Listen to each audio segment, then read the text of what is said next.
Matrix, a divine paradigm of love and universal consciousness, with your host, Janet Kira Lessin and Dr. Sasha Lessin. Together, we transform the world. And now, here are your hosts, Janet Kira and Dr. Sasha Lessin.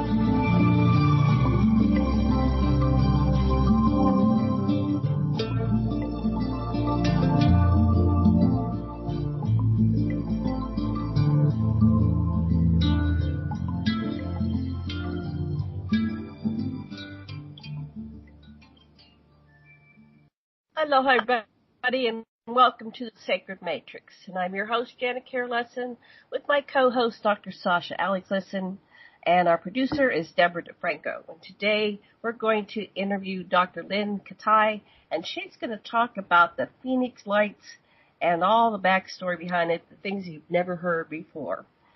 So before we bring her on, I want to have Dr. Lessin say hello. Hi, Lynn. My take is that you've been attracted to this set of phenomena on purpose, and that you've been guided to share what you're going to be sharing with us. And I've seen you, Lynn, at conferences for the last 10 plus years, and this is the first time we get to have this private conversation. I'm so delighted. Welcome to our show. So am I. Thank you so much. It's such a joy to be with you, Janet, and Dr. Sasha and Deborah. Thank you so much for letting me share the inside story of the Phoenix Lights. I stayed anonymous for 7 years. We'll get into that, not wanting to come forward at all, but having the only 35 millimeter photographic evidence that has been analyzed by military and university optical experts throughout the last 25 years. And when you have that kind of data, plus I pushed my whole medical career aside for those 7 years to try to find a logical explanation for what I had witnessed and photographed up close and personal, and then thousands of people saw the same thing and similar phenomena 2 years later, and ending up with a 750-page journal 7 years later. What do you do with that? As a scientist, tried to be as scientific as I could with the data. As a physician, I knew that there were a lot of other people out there that have had paranormal experiences, and I wanted to let them know that they're not alone. Even though most anomalies can be explained, only a small percentage cannot. But just because we can't definitively define what these things are, it doesn't mean they're not real. We may just be looking on the AM dial for an FM frequency at this point.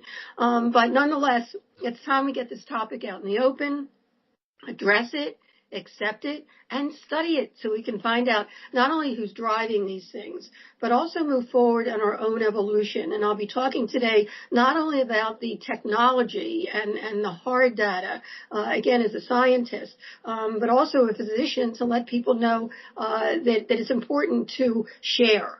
It's healthy, it's cathartic, it festers if you don't share your experience, whatever it is, even if it's explainable.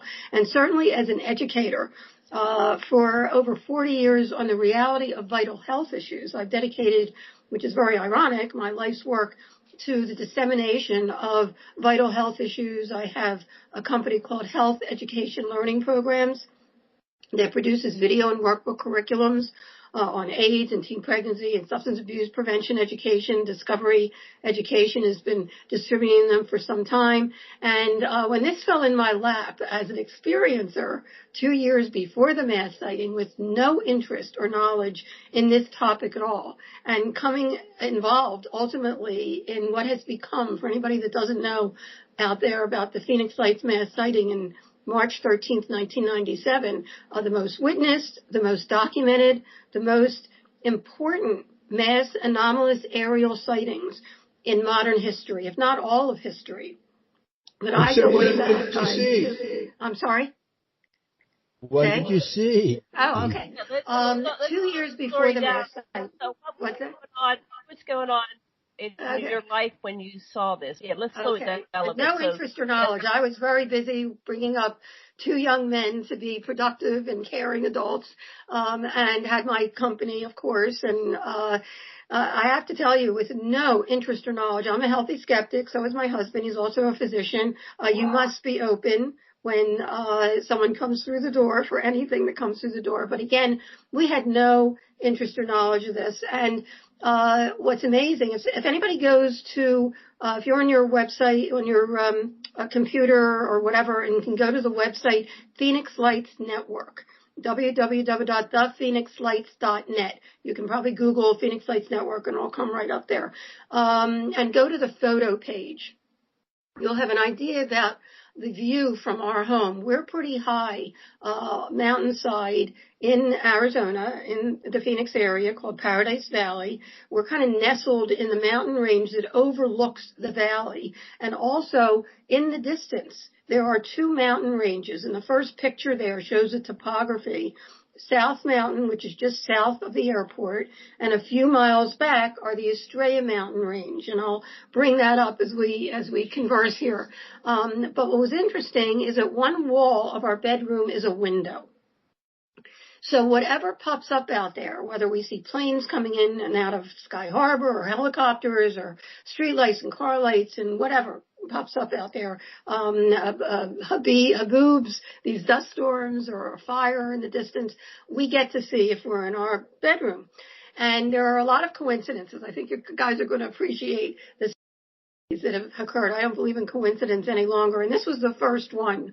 It happened to be the birthday eve of, on February 6th, my birthday eve. And I was in another room in a Roman bath, taking a nice leisurely bath. And my husband was at the window, looking out the window, talking to my mother-in-law who was calling from, Philadelphia, where I was, born and raised, and to wish me a happy birthday. And he was on several hospital and medical boards at the time. Nothing ever ruffles his feathers. And suddenly he sounded alarmed. And he says, "Oh my God, what the hell is that? Get over here quick." And I grabbed a towel, wringing wet, out of the bath, ran to the window, and I'm dripping while I'm watching this. And a little below us, it was just absurd. Now, you have to understand that we are nestled in a mountain. We are in a private gated community. It's very treacherous desert landscape. A little below us, about 50 feet above the ground, 75 feet above the desert landscape, were 3 amber orbs. Now, I call them an orb because the light did not go outside the edge. And there was one on top and 2 closely aligned underneath. And anyone out there that has had a paranormal experience can appreciate that when you see something that unusual, you don't want to move. And of course, my first instinct was to grab my video camera, but it was downstairs. So I tried to take everything in mentally, the size, the shape, the color. They were about 6 feet each, 3 to 6 feet each, depending on how close they were. And they were pretty close, right outside our bedroom window, literally and figuratively. They were, again, oval shape. And what's interesting, I've always called them like an egg on its side, even though they were symmetrical. And when the Nimitz pilots came forward the last couple years and start describing what they've seen as oval shape, it like took me aback, like a lozenge shape. And also what happened next is very similar to what they've described, because these orbs were in a pyramid formation, one on top and 2 closely aligned underneath. And the color within each orb was a uniform amber color. Didn't glare at all. Every other light out there glares. Very soothing, very mesmerizing. And I thought to myself, if I don't get a picture of this, nobody's going to believe it. And I collect sunsets, and I had my cheap camera, an Instamatic, in the closet. So I go to run for it. My husband calls me back. He says, "Get over here quick. One of them is disappearing." Now, this was really awesome and wondrous at the same time. The top orb, and again, we had no interest or knowledge. Having 2 boys growing up, we did watch the original Star Trek because of the wonderful messages, and we saw the movie Close Encounters and E.T., but that was it. And what came to mind as the top orb started to shrink like a dimmer switch. It's in logical terms, you can't even describe it, like it was cloaking. And the Nimitz pilots described the same thing. But it started to shrink mechanically, getting smaller and smaller, slowly shrinking, as if there was an intelligence behind it, until it was pea size. And then once it disappeared, I have to admit it felt like it was still there. Where did it go? To another dimension, perhaps? Anyway, I jumped out on the balcony because we have a sliding glass doors that are perpendicular to that window, and got a quick shot of the two lower orbs. And if you're on the Phoenix Lights Network website, you can see that's the second picture there. And immediately noticed an eerie silence, as if time had stopped. It was just bizarre. And going through my mind as I was staring at these two lower orbs, I have to admit, and I didn't share this with a soul for 2 years, till after the mass sighting 2 years later, that it felt like something was watching me. And going through my mind at that exact moment, I was thinking, who are you? What are you? Do you know that I'm here? I'd love to meet you. And the next thing I remember, something told me to take a picture, and as I watched, the left bottom orb, and I clicked the picture immediately, started to shrink, just like the top one did. That's the third picture on the page, on the first column there across. That picture is really miraculous that I caught it with that camera, but also it shows one still there and one half disappeared. That was the only picture that turned out at the time. I was told that the other pictures on the strip didn't turn out, but thank goodness I kept the strip. But in the meantime, what's really amazing with this story, with the 95 story, is that I don't remember anything else from what I told you. I don't remember coming inside. I don't remember what time it was. That's what I remember. Now, if you're looking at the pictures, what's really amazing, and you're going to see this consistently, in the first picture that has the topography, I took a picture of a car with lights on the street, and you can see how they reflect onto the streets. These orbs do not reflect at all. And again, the light is self-contained. There's also, to the right of that car, is skylights on a house. And in almost every picture, you can see those skylights, which indicate where South Mountain and the Estrellas intersect. And there's a great story that I will tell you very shortly about those mountain ranges. In the meantime, it wasn't until a year after the mass sighting, when we had that I sent some pictures and video to Navy optical physicist Dr. Bruce Maccabee. And while we're concentrated on this 95 sighting, what was amazing was that I sent the first, and by that time I did discover that I did have more pictures, the first and the last picture from that sighting to Dr. Maccabee as an afterthought, actually. And he called me a couple weeks later and he said, Dr. Lynn, you said that those sightings back in 95 were only a couple minutes. I said, right. He said, are you sure? I said, well, that's what I remember. He said, ask your husband. Now, interestingly, my husband was inside. I was out on the balcony when this all took place. He would never talk about it. He would get agitated when I brought it up. To me, it was wondrous and awesome and amazing. He just didn't want to go there, so I didn't. And Dr. Maccabee asked me to confirm with my husband the time. I said, he won't talk about it. He said, you have to confirm with him. Sat him down. I said, and this was 3 years later, I said, I know it's been a while, but how long do you remember the 95 close sighting being? And he said, I don't know, 2, 3, 4 minutes tops. I said, fine. I go back to Dr. Maccabee. I share that data. He says, that's impossible. I said, what do you mean? He says, look at the pictures. I said, okay. Now, in the first picture, in the distance, you'll see 4 lights in a row. I have it there with an arrow for anyone looking at the photo page on the Phoenix Lights Network website. What's that? We're looking at the photos. Oh, good. Okay, good. Okay. By the way, February 6th is my birthday, too, so that's interesting. That's great. Yeah. And the third picture there are 2. Okay, so in other words, while we were looking at the closed orbs, and when really focused on them, obviously, I didn't even know that was happening at the distance. But interestingly, as we'll see as the story unfolds, and he was the first to note that they were there, the same exact phenomena were in the same exact location that I also captured on 35 millimeter 2 months before the mass sighting, and on video, the signature video, during the mass sighting. We will get to that. But he says to me, but that's interesting. He said, but there's more. I said, what do you mean? He says, look at the skyline. I said, okay. He said, and I would have never noticed this data. I just thought they were the skyline, right? He says in the first picture, there's many more lights, groups of lights, not just individual lights that are on in the first picture that are off in the last picture. He said, that doesn't happen in a couple minutes. He said, I want you to do an experiment. He was very meticulous in his research. He said, I want you to go out on the balcony, stand approximately where you were standing in 95. Keep in mind it's 3 years later. But he says, take a picture of the skyline one night every hour, the next night every half hour. And I actually did it another night every 15 minutes to see when these lights, these groups of lights start going out. I usually take a bath when we're home between 7 and 8 at night. So let's be conservative and say the starting point is 8 p.m. The lights started going out at 9 p.m. The last picture is indicative of 10:30, 11 o'clock.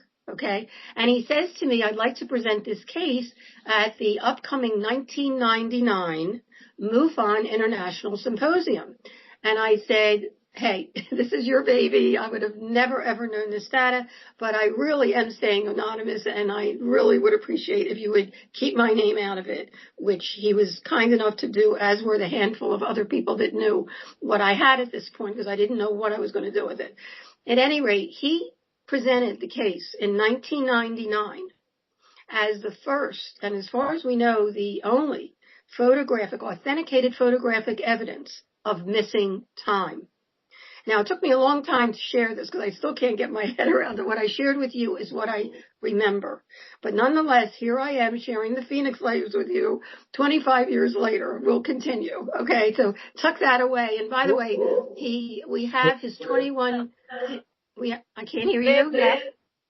Ben, Sasha wants to ask something real quick. Well, what's been bothering me is why you remained anonymous. Did you fear it would harm you professionally if people knew that you had this? Absolutely. Well, I'm going to get to that because anybody that did come forward was absolutely just nailed to the wall. I mean, the criticism and the ridicule and, all that at the time was just rampant at the time. And I'll get to that. I mean, it's not a pretty story what happened to other people who did come forward, but I didn't share this. And by the way, now the 21-page report from Dr. Maccabee is on the website if anybody cares to look at it. And I also have some of it in the latest edition of the book, the 4th edition of the book. But for 2 years, I wondered, and I really didn't share any of this. I didn't know who to share the picture. I only had one picture at the time in 95, the picture of one half disappeared and one still there.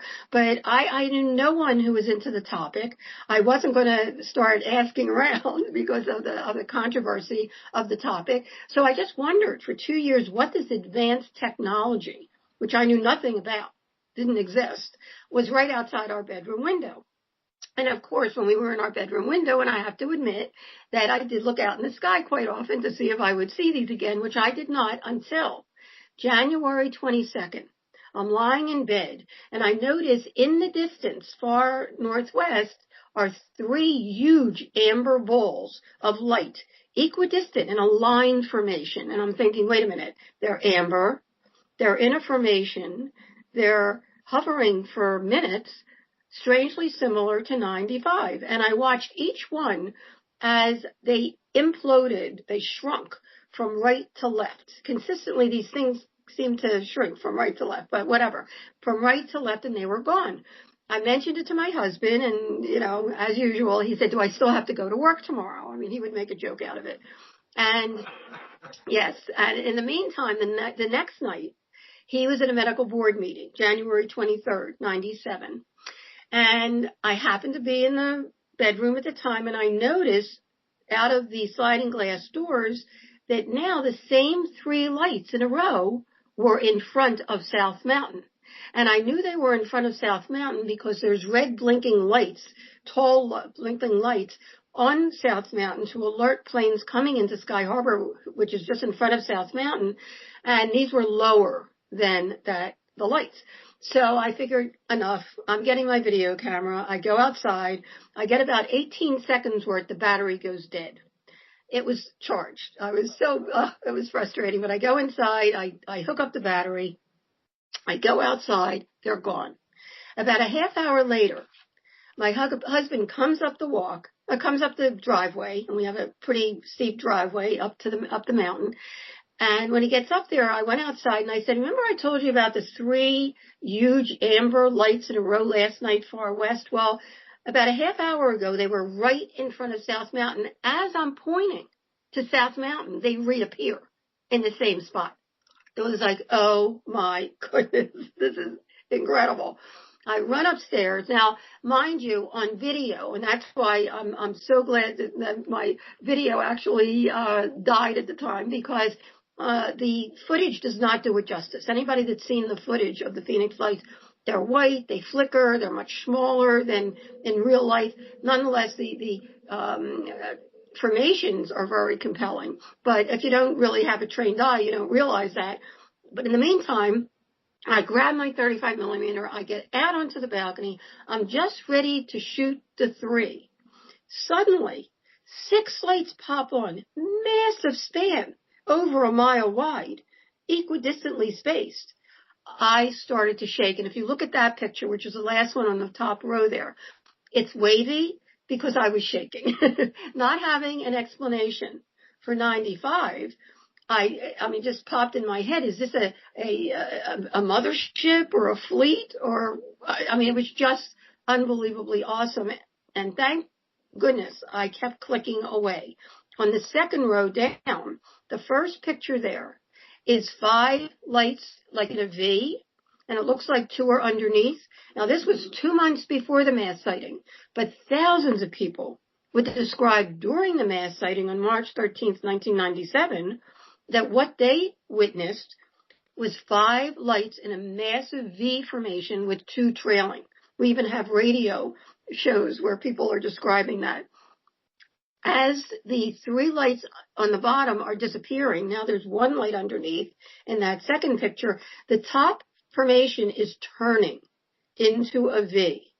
And the last one is a really amazing picture, and we've had that analyzed as well. And if you look at that picture and enlarge it, you can see that every other one is larger than the 2 in between, which we postulate is one arm is closer with the bigger lights, and the other arm has a force field in between, or they're separate objects. We don't know. But interestingly, that night I did not sleep well. And actually before, I have to go back for a second. As the lights were disappearing, and I caught that last picture there, I figured, well, that massive thing is still hanging there in the air. I'm going in and calling the Arizona Republic and telling them to go outside and get a picture of it, which I did.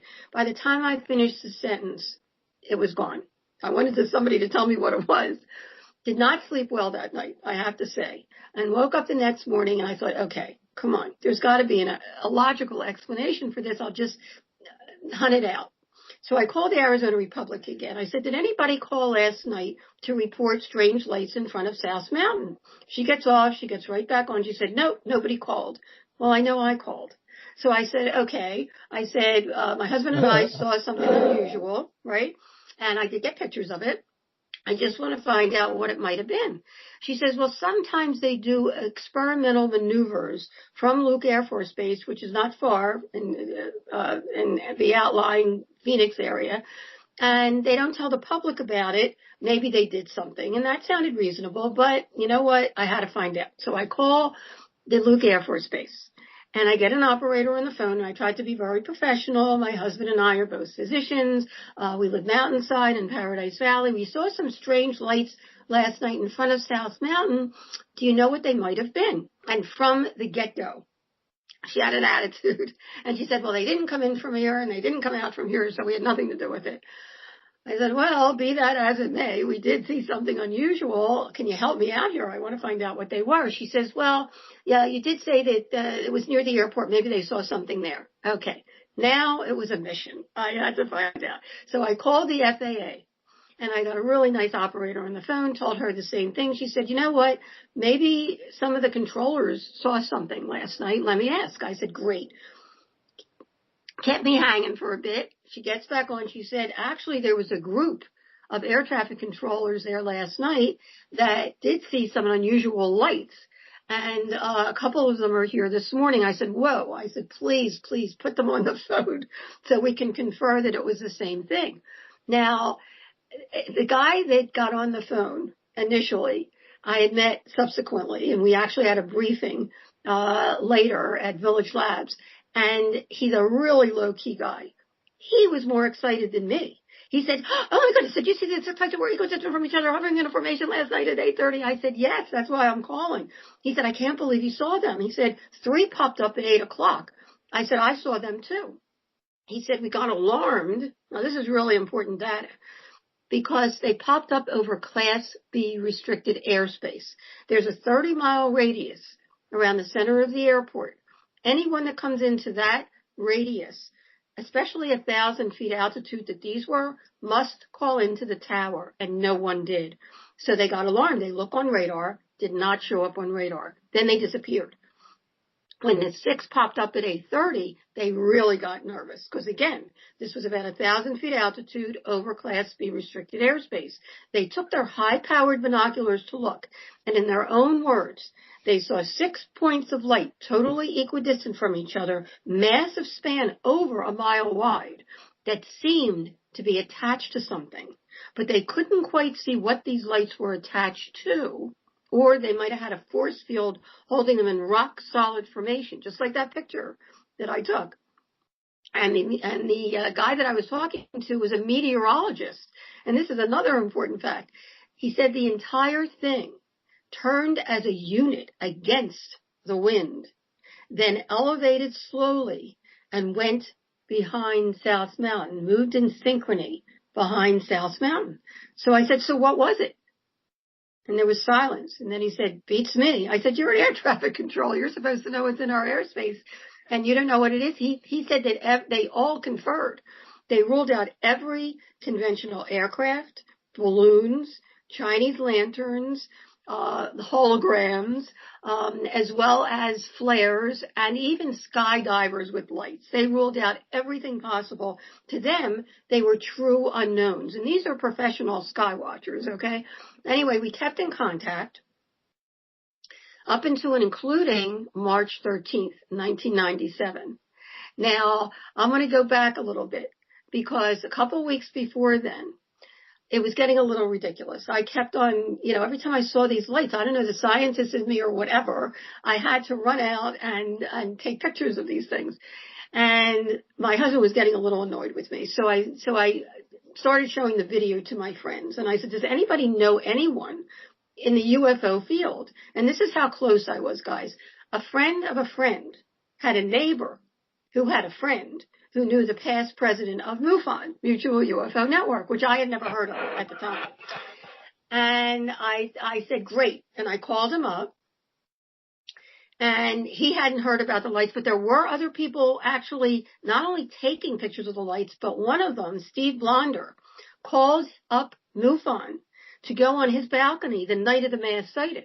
And they actually witnessed and photographed footage, beautiful footage of a V shape of like an arrowhead of 5 lights. Okay. So there were other people that were seeing them. But anyway, he refers me to a field investigator for the following Wednesday to meet up with him.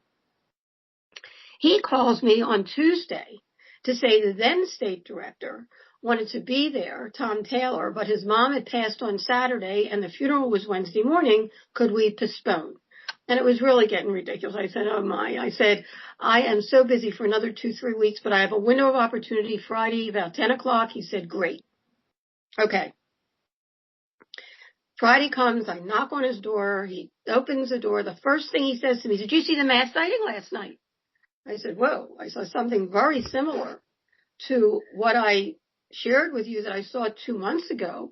In fact, it looked like the same exact phenomena in the same exact location. So I called the air traffic controllers first thing this morning, and they confirmed that it was the same exact phenomena in the same exact location. In fact, I got video. It was 6 lights in a formation, and then it turned to 3 lights, and I got video of the 3 endpoints of a giant V or triangle.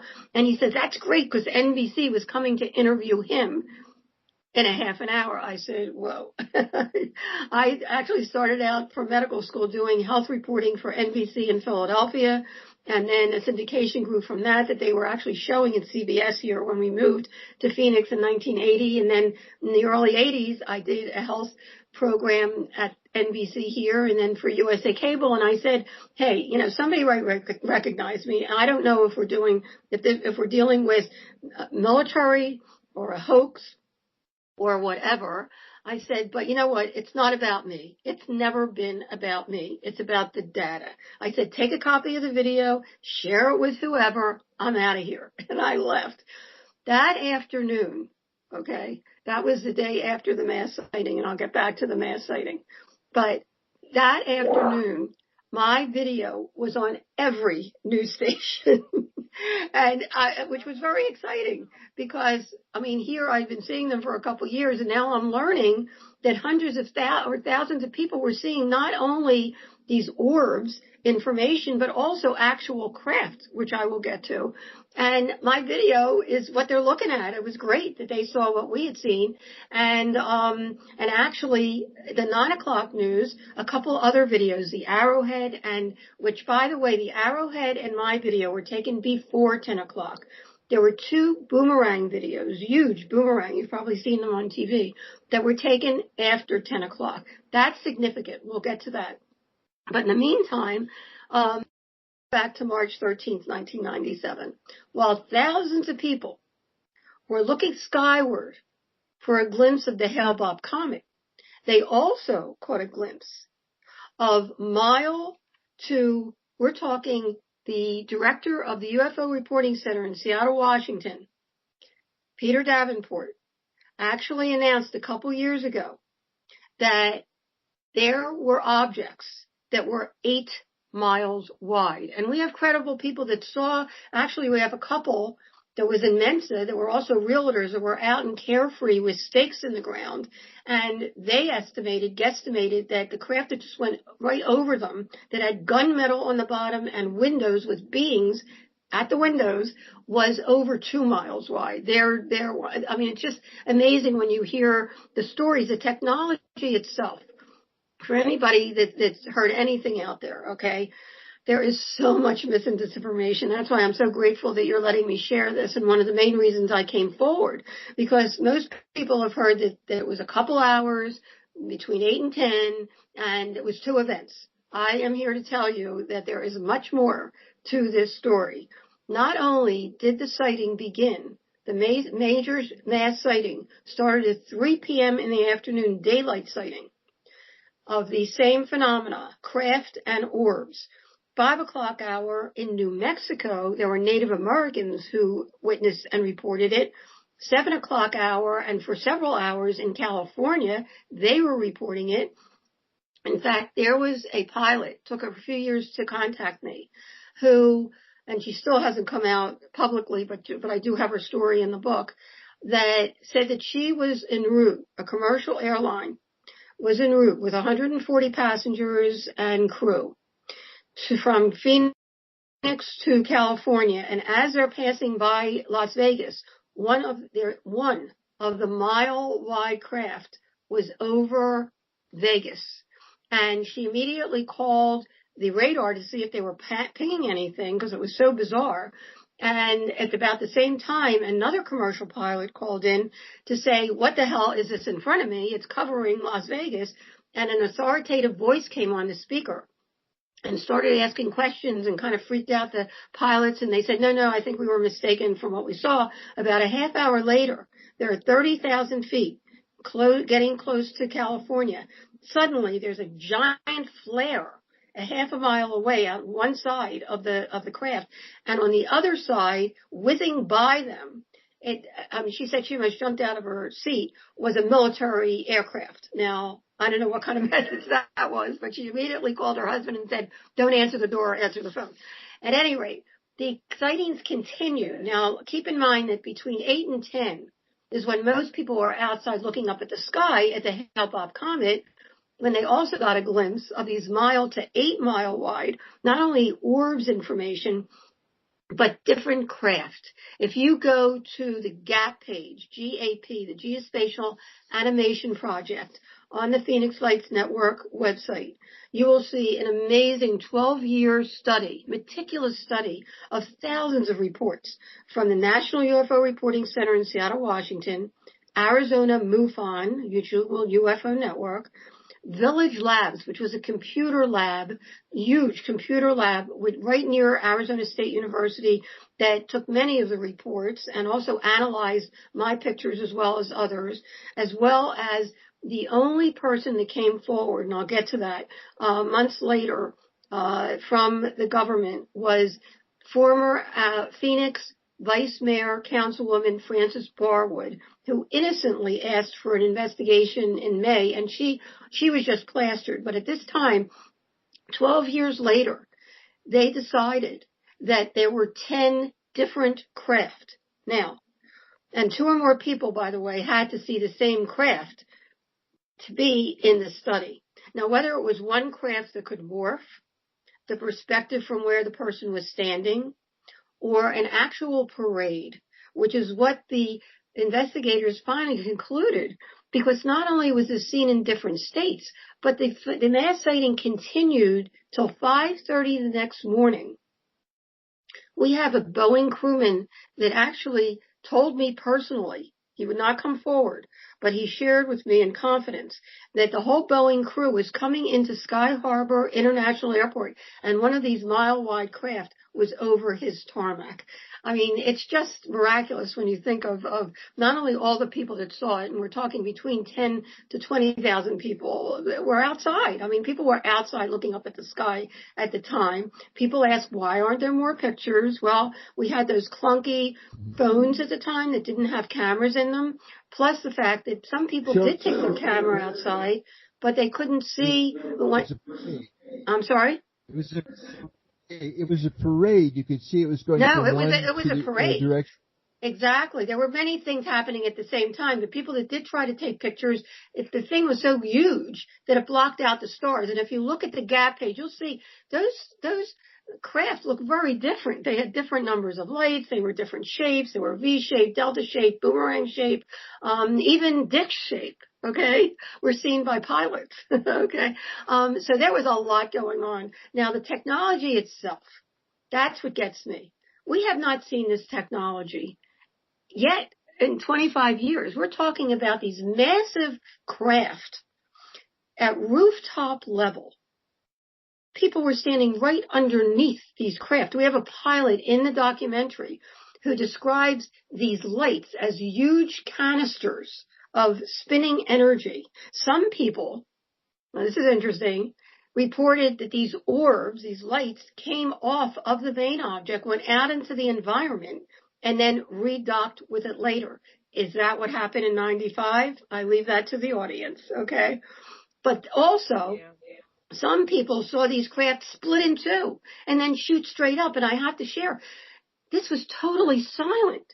Some people saw the arms fold in and then take off at blink speed without even dispersing the air. In fact, there was a call at 3 a.m. in the morning to the National UFO Reporting Center from an alleged crewman from Luke Air Force Base, who in great detail, and we have like a snippet of his recorded report in the documentary so people can hear firsthand, very credible, that jets were sent off from Luke Air Force Base to intercept one of these massive over mile wide craft that was hovering over central Phoenix at 8:30. As they got close, the lights dimmed and then the entire thing blinked out. And actually, not only did he say that he helped one of the pilots out of his aircraft because he was so shaken up by what he saw, but Luke Air Force was on lockdown after that. So they were very aware of what was going on, probably freaking out and trying to decide what to do with all this, because it was a parade. There was so much going on for over a dozen hours. So that is probably the first that people have heard of that, unless you look at our website or actually read the book, because there's much more detail. Because the Tuesday after the mass sighting, and I didn't know what to do, I have to tell you. I mean, here, my video, every time the news came on, it was the news, was the mass sighting. And Tuesday was the same. The following Tuesday, I see my video on the news, but they're interviewing a fella Jim Delatoso, who was the owner of Village Labs, and as a side interest for like 20, 30 years, he had analyzed pictures and video from all over the world of the same exact phenomena. That was the first I heard of it. The Tuesday after the mass sighting, I had no idea. He showed pictures of triangle formations of these orbs from Russia, from UK, from Belgium, it was mind-boggling. I had no idea that this was happening worldwide. And other countries, by the way, are much more open to these phenomena as being real, and they call them otherworldly, which one of our own did 10 years later, which we'll get to. But at any rate, after that, it was amazing. As the story unfolds, it's really fascinating because there was no investigation. There was no explanation. It was uncanny. Here, these things are all over the place. One was in the central corridor of Arizona, went right down to from upstate Arizona all the way down to near Mexico, and then came back. And there's no investigation at rooftop level, just as a public safety issue. And then, as I mentioned, in May, innocently, she didn't see it, but she had so many of her constituents contact her, about 1,000, Frances Barwood, who was Phoenix vice mayor at the time as well, that she mentioned in a council meeting, she asked for an investigation. And I have to tell you, she was plastered. Now, we had one fella who was at Fox, a reporter, who actually saw a craft, and he was amazing. He was on top of it. If you go to the news page on the Phoenix Lights Network website, there are a number of reports that he did that were just phenomenal. But the rest of the media, especially the print media, was just unbelievably silent. They just, not only silent, it was like on the 10th page of the third thing in the newspaper. It was just, the third section. And when somebody did come forward, they poo-pooed it or tried to discredit it. I was very happy to stay anonymous and watch this thing unfold. Also, after I learned that not only thousands of people had seen what I had seen, and this was happening worldwide, I pushed my accomplished medical career aside for 7 years and kept an intricate journal every single day. I kid you not. My husband wasn't into it. He couldn't understand what I was doing. So I waited till he walked out the door in the morning at 7 or 8 o'clock and didn't come back till 6 o'clock, and then I closed it up. But in that time, I did everything I could to try to find a logical source and meaning for what I had witnessed and photographed. To this day, I have yet to find that logical explanation of anything. It opened up such a world to me. I had no idea that these things were happening since human documentation began. In fact, let me share this with you. Not only do we know that there's references in India writings and Sumerian writings, even the Bible, Ezekiel's wheel and so forth, and I'll get to the history, but interesting, another history. If you go back to the first picture on that photo page, you'll see South Mountain on the left, and a few miles back is the Estrella mountain range. And in between those mountain range is a very sacred Gila Bend, Gila, Gila Bend Indian reservation. And they have one school. And they invited me 6 months before the mass sighting, talk about serendipity, to present to their one school. Their substance abuse program. They had some problems there, and I helped out the principal, and they don't talk to outsiders, but I had acquired a relationship with him, and I called him after the mass sighting. Once I started looking at my pictures, it seemed that these phenomena were coming up, or were showing up, right where South Mountain and the Estrellas intersect. So I called him up, and I said, did anybody happen to see strange lights on March 13th? And he started to giggle. And I said, is that funny? And he said, are you kidding? We've been looking up at them for centuries. We call them sky people, light beings. I had no idea. That was the first I heard of that. In fact, that opened a whole new world to me, because not only did he say that that's how the Estrella Mountains got its range. It got its name. It means star in Spanish, gateway to the stars. Either the Spaniards saw these things or heard the lore, but that's how it got its name. They also believe that there is a gateway or portal in that area. And again, if you look at my pictures, and I just deal with the data speaks for itself. People can decide. I'm just sharing the data. They can decide for themselves. But consistently, these phenomena keep popping up in that area. They also showed me petroglyphs, drawings, ancient drawings in the rocks that are identical to what we saw in the sky, the triangle and boomerang. And I mean, it's just mind boggling. And there's a couple of people in town that go out there and go in the mountains. Jeff goes out into the mountains and looks for petroglyphs. It's really interesting. I mean, these are century old drawings that verify that these things have been around. I mean, in Peruvian and other caves, primitive caves, there are drawings of long extinct animals, and in the sky, there's what we would call a UFO today. And as I said, in the writings of those times, primitive writings, they write about these things. How do they know about, and of course it's in their language, what a UFO would be, unless maybe they saw one? And you fast forward to the 15th and 16th century, and we have, at that time, we have drawings and frescoes of people on the ground looking up at the sky. There's one that even shows, it looks like a craft with a being in the craft. And then we fast forward again to 100 years before our mass sighting on March 1997. In 1897, in April of 1897, there were reports in Kansas and in California and Washington and Canada of these massive airships that had removable lights. Sound familiar? Okay. That was 6 years before the Wright brothers took flight. Okay.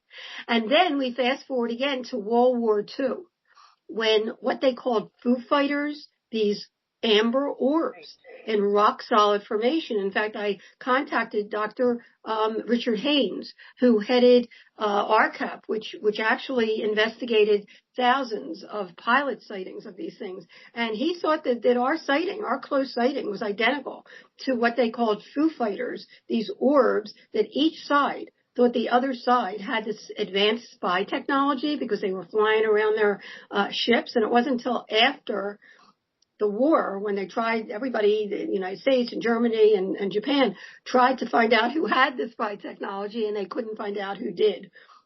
Then you fast forward again. The Battle of California for Los Angeles sounds like part of the same trip. Right. Well, yeah, they're very similar phenomena. And, you know, you look at the Belgian sightings in the 80s. Actually, they're what should happen. Belgium actually is very open to studying these phenomena. And they got together scientists and university and civilians and military to try to study these phenomena. We also have the UK sightings in the 90s that are very similar, and the Hudson Valley sightings and the Stephenville sightings. I mean, there's so many that are very similar. This has been happening for a long, long time. But whatever happened here, as far as the mass sighting, we're talking huge. And there's a lot more to this sighting. Do we have time to get into more?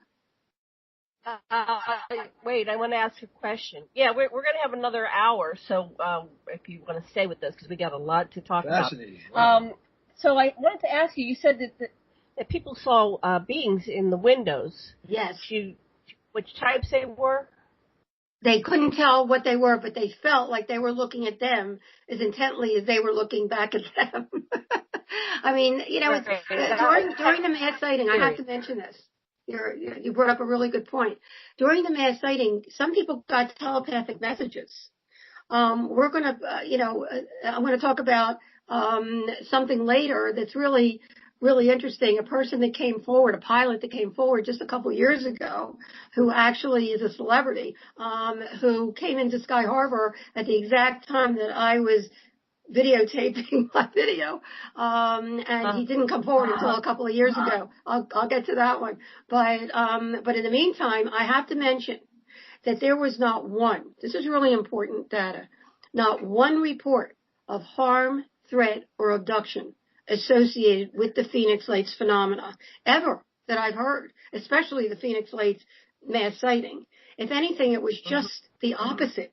people were in awe. They were curious. They were in wonder. I still have people contacting me to say that they felt blessed to have that experience. And there's other people that actually got it out of their minds completely. We have a psychiatrist. I have his story in the book. Really interesting. Was coming up with his family, with his wife, his daughter, and a friend to a swim meet from Tucson, which is 2 hours south, up to Phoenix. And they were on the big highway, I-10, giant highway. And here this massive craft starts coming towards them and hovers right above them. He was in the passenger seat, opened his window and looked at the craft himself. And he said the wings of this thing were on like for long distance on both sides of the ground on each side of the highway. Nobody said a word. It wasn't until 6 months later when something came up on TV and they kind of freaked out. Oh my God, we saw that. And they actually got telepathic messages. The wife got a telepathic message not to worry. It wasn't here to harm us. It's fascinating that, you don't get these reactions from people that saw a balloon or, a helicopter or whatever. But as we fast forward, which is really interesting, again, there was no investigation, no explanation. And suddenly on June 18th, 97, there was a front page USA Today article. For the first time, people outside of Arizona were hearing about what happened here on March 13th, 1997. It went viral. And we didn't have social media then, okay? In fact, the Phoenix Lights mass sighting was the first sighting, the first aerial sighting, mass sighting, that had chat rooms on the internet. Anyway, going back, overnight, we were deluged by media. Because there's a real important principle here. If the government is not investigating something that's yelling for investigation like that, you can tell it's lying. It's impossible. Well, obviously we knew that they knew. I'll get there. And we knew that they had sent off jets that disappeared right in front of them. Luke was on lockdown, but we didn't know that at the time until a little bit later. And there were civilians that saw that, by the way. But I just want to finish off before we take a break about the USA Today article, because the next morning, we were deluged. Again, there was no social media, but we were deluged by media from all over the world. They had heard, the USA Today article really blew this thing out of the water. And once they started talking to the witnesses, their explanations and their sightings were so detailed and so heartfelt that they too were saying, why isn't there an investigation? Why isn't there an explanation? Late morning, the next morning, we get a public announcement on the radio, TV, that then Governor Simington was calling an unscheduled press conference for that afternoon to divulge the culprit of the lights over Phoenix. And everyone took it seriously. He comes marching with his aides with a giant alien head costume and made a mockery of the sighting. He said people were panicking. Everybody... You know what? The people were not panicking. It was just the opposite. Who was panicking was the military and the government, Dr. Sasha, to tell you the truth. That they were probably panicking at that point. They didn't know what to do. Now it was out in the open. Now it was all across the world. And I have to say that not only were parents really very disheartened by this, because here they were outside looking at something that was 2 or 3 malls wide, and he's making a joke out of it. But it did put a lid on it. Although, not for me. I started calling every military base and getting as high up as I could. They were more interested in seeing what I had documented. I never gave them details. I never met with them. But one guy even said, and I have some of their conversations that are quite comical in the book, the only ones that know this are God and whoever did this. That's what he answered me. Okay? At any rate, a month later, I get a call from one of the heads of the Air National Guard, PR. And she says, oh, Dr. Lynn, I think we know what those lights were back in March. I said, you do? I said, I was thrilled because I wanted any logical explanation. She says, do you believe in all these months, nobody ever looked at the log for visiting Air National Guard?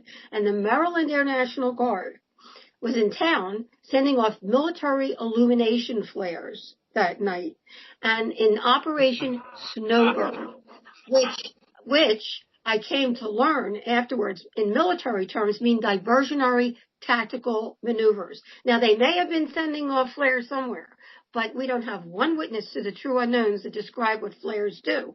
And I said to her, I said, wait a minute. I said, when was the Maryland Air National Guard in town? She said, March 1st to the 15th.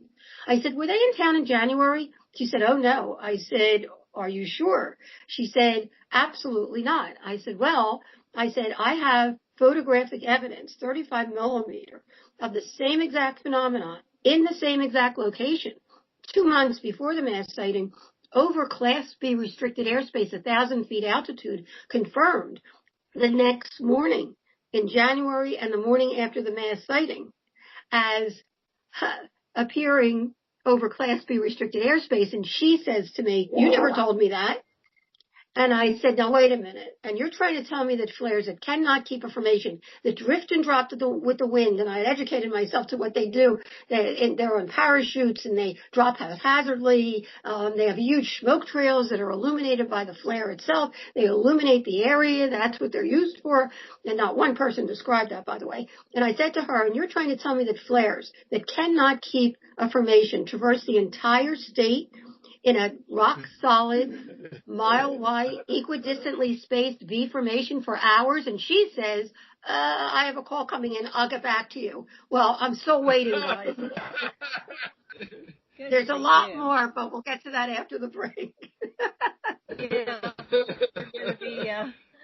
The music's going to come on about 30 seconds. So what are some of the things we're going to cover the second hour? Give us well, not only how the story unfolded, which gets even more interesting, but also how it affected the people after the mass sighting. And also that a number of witnesses told me that they had had near-death experiences as children that was reawakened by the mass sighting, and so did I. Okay, that's perfect timing. Back in about 4 minutes. And Ambassador Cooper. Please mute. See you in 4.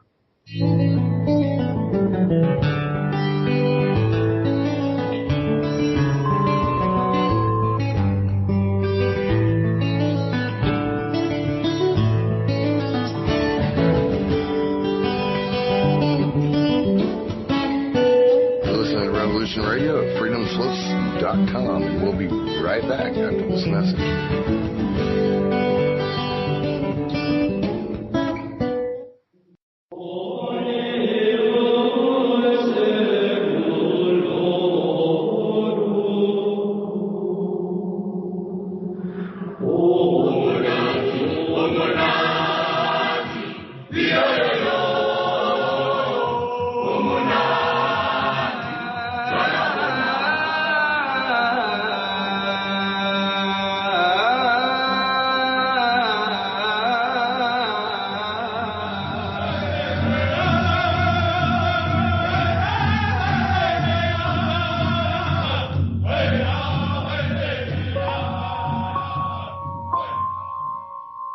Join Revolution Radio every Wednesday, 8 p.m.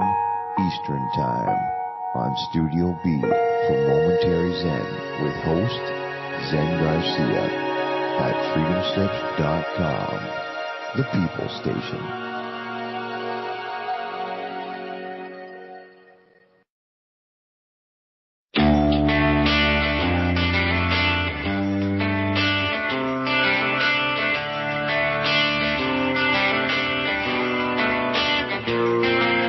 This is Thomas, a.k.a. a Mad Painter. I'd like you to join me Monday nights, 10 p.m. Eastern Standard Time for Open Canvas. Don't forget to bring an open mind. Yes, folks, that's right. Bring an open mind to an open canvas. Again, that is Monday nights, 10 p.m. Eastern. UFOs to government corruption. This is Revolution Radio, freedomslips.com. You don't need to expect us. We're already here.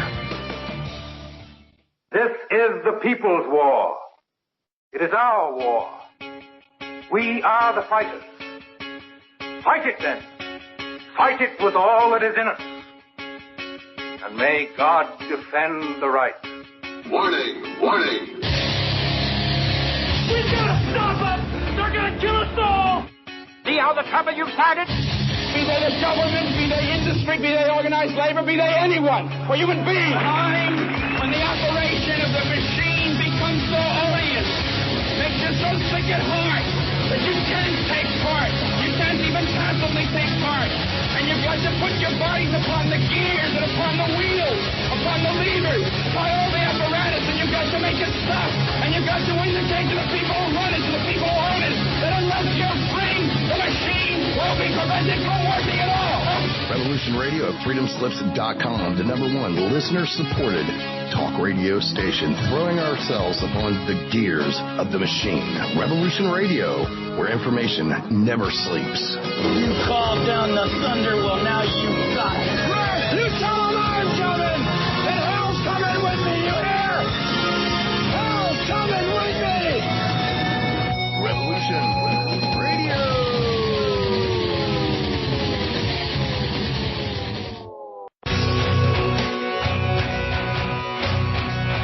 All right, thanks for listening while we took that short break here at Revolution Radio, freedomslips.com. And yeah, we're going to get back to your host.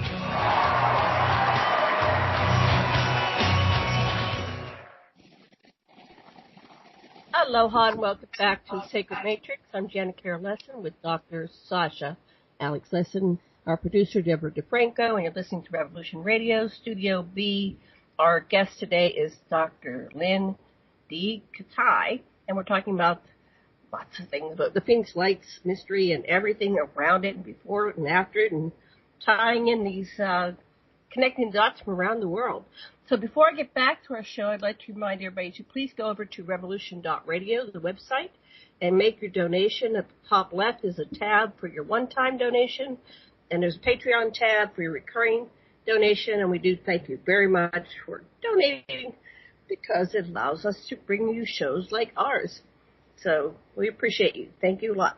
Dr. Lesson, tell everybody who we're interviewing. Dr. Lynne Kitei. I said that. Okay, good. Okay. So, initially, when I started following your story, Lynn, I, thought of you as being some kind of ambassador, that things had been structured for you to do the job and use your education and scientific way of thinking to prove things. And then when I realized as you finished the hour that they had created a community of people that were understanding what's happening and could talk to each other and help each other, and so they deliberately, it sounds like, created a community of people who can help each other in some kind of mission. Is that?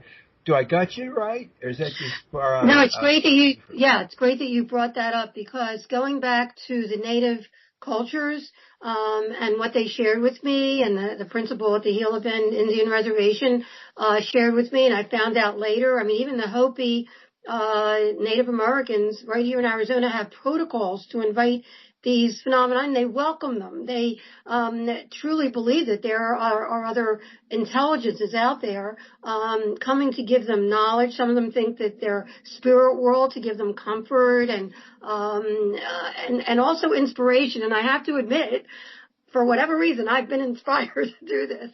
And the people, and I'm going to get into that, the people that experienced the Phoenix Lights mass sighting were changed forever. I have to tell you, over and over again.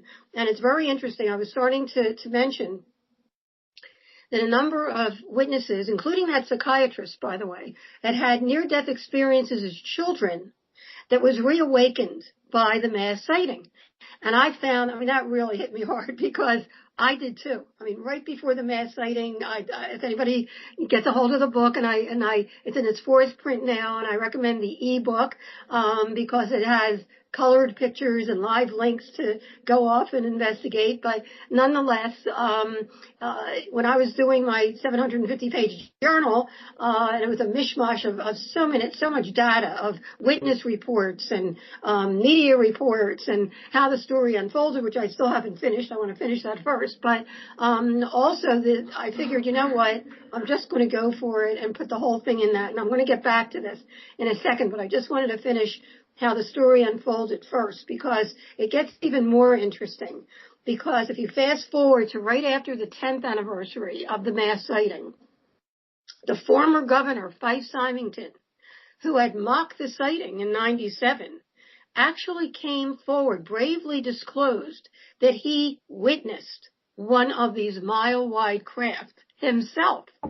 And it definitely wasn't conventional, nor was it flares. And in his he was an awarded military pilot, and in his opinion, it was quote unquote otherworldly, just as other countries would say around the world.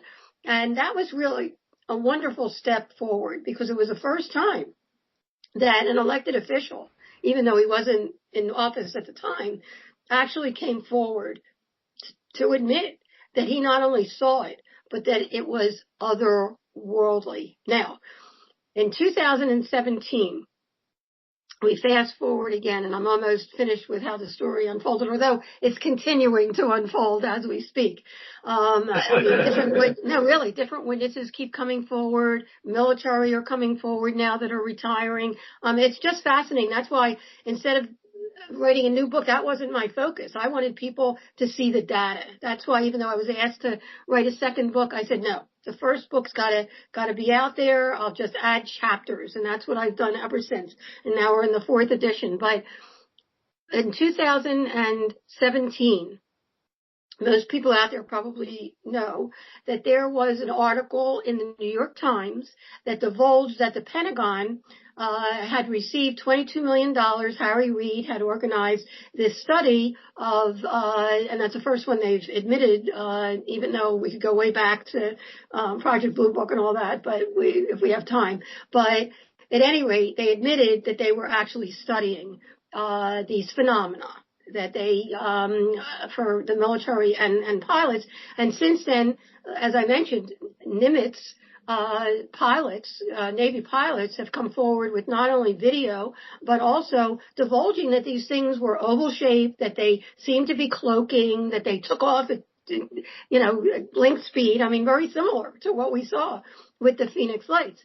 But another interesting aside, and I'll close with this one before we get to the really juicy stuff, is that also in 2017, for whatever reason, a pilot, now the morning after the mass sighting, when I called the air traffic controllers, not only did they share with me that it was the same phenomena in the same location as 2 months before, but over Class B restricted airspace, but that pilots had called into the tower. A commercial pilot on departure had called in to say, what the hell are these, what's over me?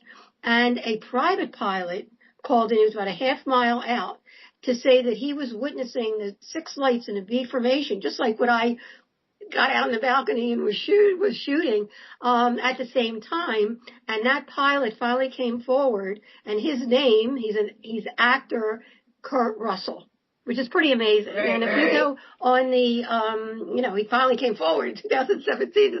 It's a long time after, but he had a UK interview that's terrific that is on the news page on the Phoenix Lights Network website. It's packed with so much information to explore and consider. And as I said, it's about the data, and I hope people take a look at it and decide for themselves. In the meantime, here's some more interesting data. As I mentioned, a number of witnesses had had near-death experiences as children, and that really hit me hard because I did too at 8 years old. And we won't have time to get into the near-death experience itself, but I have to share that experience changed my life forever. I came back, I went as a very naive child and came back with knowledge way beyond my years. I didn't realize it. Not everybody is an empath or psychic or whatever. I thought everybody was. I thought everybody knew the secret. And I came back, and if I could share a couple things. First of all, and I just started sharing this publicly, even though it's in the book. I did at that time, during my near-death experience, meet 3 giant beings in glowing white robes. They had hoods over their heads, and I tried to see their faces, but I couldn't see their faces.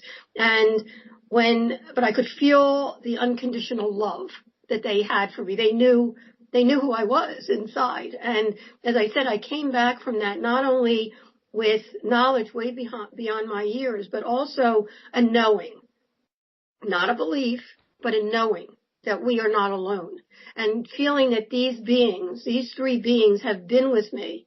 They have been my guides ever since. And I don't hear voices, but if I meditate, and I do in the book give 10 ways to connect to these other intelligences, but if I meditate and ask for guidance, and you mentioned that, Dr. Sasha, earlier, I ask for guidance, I get a message, I get a strong feeling to do something or not to do something. And I've always trusted it. And if you read the book, you'll see there were a number of paranormal things that happened after the mass sighting. And I'm sorry, Lynn, when you mentioned them, it seemed like you had an awful lot of emotion in your voice, and I just wonder if they want you to they're communicating for you to say something to everybody right now. Well, that's why I'm saying this to you now, that I'm sharing that I did meet them, that there are beings out there waiting for us to connect to them. And I'll get into this more, but from my near-death experience, I did come away with 3 important A's. The first is awareness. Since I was a child, I have just been aware of things around me. My eyes have been open. I believe if something comes in front of me, it's there for a reason. That things just don't happen by chance. That there's something positive that can come from that. And that's the second A, attitude. I also believe that there are other entities out there, energies, positive and negative. And we bring to us what we put out. In medicine, I've seen that myself as a physician. When people are negative, they're sick. They get more sick. The negative energies feed on that. And there's a way to get rid of them. Just tell them to go away. Just surround them with love and light, and they will disperse. And the positive energies that you exude will, like a pebble in a pond, will just go out and out and out, and positive things will come back to you. So we have the awareness of what comes before you, the people you meet, the situations that come before you. Is it there for a reason? How can you make something good from that and get something productive from that experience or person? Attitude, positive attitude brings positive energies to you. And the last thing is appreciation. Every night I write down something during the day, and it could just be a cloud formation or a flower that you saw, or a person that you met, or a pet, or whatever. What do you appreciate from that day? And that will fill you with such gratitude and such positive energies. And if I could share that from my near-death experience, I have taken those 3 A's with me since I was a child. And I did the same thing with the Phoenix Lights, I have to admit. I mean, I asked my friends finally, why do I have this stuff? I don't want to do this. It's so controversial. I knew nothing about the topic at the time, and nor did I care, to be honest with you. There was so much out there with abductions and this thing and threat and harm by the media and Hollywood, which we address in the documentary. Even Dr. Gary Schwartz, who's the head of the Consciousness Study Department at the Arizona State University, says in the documentary that if you're inundated with all these threatful thoughts and fear of something so strange and foreign and bizarre, how do you think you're going to react if you see something strange and foreign and bizarre? And another doctor, a psychologist in the documentary, Dr. Ruth Hover, who actually, as you said, there are people out there, and she has passed, unfortunately, but she had a wonderful experiencer group out in Fountain Hills, and she said when somebody shares their sighting and their experience, it tells more about them than it does about the experience. If they're an angry type person, they're going to be pissed off. How dare they do that to me? If they're a frightened type person, they're going to be fearful and bring that to the plate. Even Travis Walton, I don't know if people know his name from his supposed contact and taken up into a UFO. They made a picture of it that was very frightening, and he said that wasn't what happened at all. He was freaked out when he saw beings that he couldn't imagine existed, but he feels that they actually helped him. So, it really depends on your perspective, where you're coming from. And if you're an open person, and I guess I am a very open person, and I have been my whole life, a healthy skeptic, okay, nonetheless I am open. To me, the experience was wondrous and wonderful. But when I started asking my friends, why do I have this? I don't really want to do this. What should I do? And they said, hey, Lynn, I mean, you've been doing this for 40 years on vital health issues.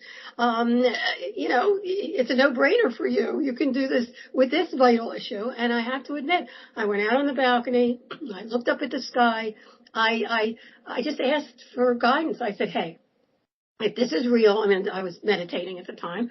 If this is real, if I really am supposed to do something positive and productive with what I have, just show me the way. I surrender. And I have to admit to you guys, the puzzle pieces just keep fitting together. And, I have trusted in the guidance. So, that's one thing I can impart there. What happened with the near-death experience that people were telling me is I also thought, whoa, could there be a connection between all unexplained phenomena, whether it's near-death experience, out-of-body experience, unexplained aerial phenomena that have a mystical light associated with the experience? And lo and behold, once I started again, I mean, I knew nothing about the UFO phenomena until I really started researching and finding credible data. Again, I was finding credible data at university level. The Omega Project by Dr. Kenneth Ring at the University of Connecticut. It's like a 4-inch book, as well as Dr. Bruce Grayson, who is a near-death experience authority, even Dr. John Mack at Harvard University, before he passed, was writing a book about the connection between all unexplained phenomena. And I lay it out very simply in the book. Not only, interestingly, is the experience very similar, whatever the unexplained phenomena, but I started calling all unexplained phenomena an UP, unexplained phenomena, an UP, because it is enough. The positive enlightenment, the awakening, the connectiveness that one feels after they have an up experience to the universe, to the earth, to each other, that may never have been felt before in their entire life, is now felt after they have an up experience. Their lives are never the same. We have people from the Phoenix Lights mass sighting that after went into the peace movement, went into the environmental movement.